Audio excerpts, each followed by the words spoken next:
Hello, good afternoon. Mabilisan lang.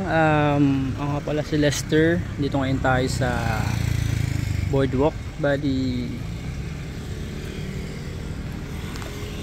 itong vlog ko is for change name sa motor natin, guys. Kasi di ba ngayon dito tayo sa pinirmahan ni BBM.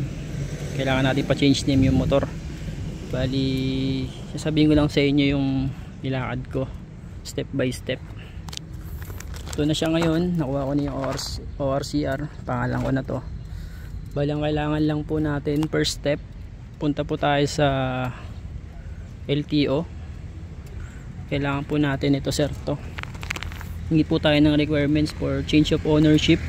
Ang kailangan po natin, original ORCR, notarized ng deed of sale, photocopy ng vendor with 3 signature, tsaka yung ikaw, yung ikaw na may-ari.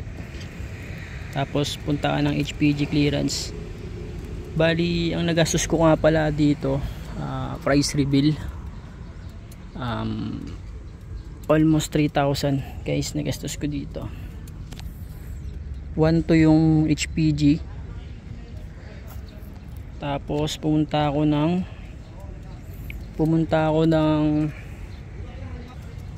ng Soko kasi ipapa-stencil din tong motor.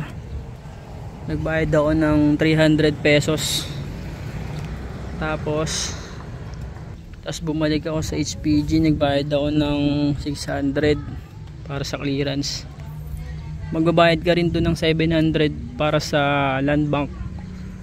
Tapos pupunta ka ngayon sa LTO na.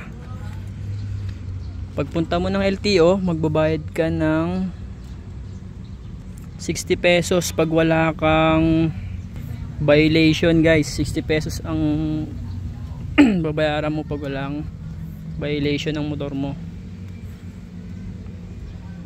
Ito na, guys, yung motor ko sa akin na ngayon dahil nakapangalan na to sa akin. Yan.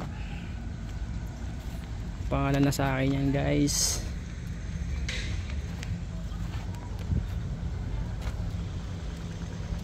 Yun lamang po at maraming salamat. Price reveal lang, almost 3,000 na gastos ko kasi kaso din yung rehistro ng motor ko kaya pinarehistro ko na din. Pero kung change of ownership lang, magagastos mo lang is 1 to sa HPG, tapos 300 sa Soko, tapos magkukuha ka pa pala ng insurance, guys. Kung wala ka pang insurance, kailangan mo insurance.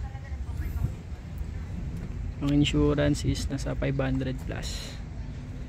Bali, mag-ready na lang po kayo ng 2,000 siguro. So ano na po yun, enough na po yung 2,000 para sa change of ownership.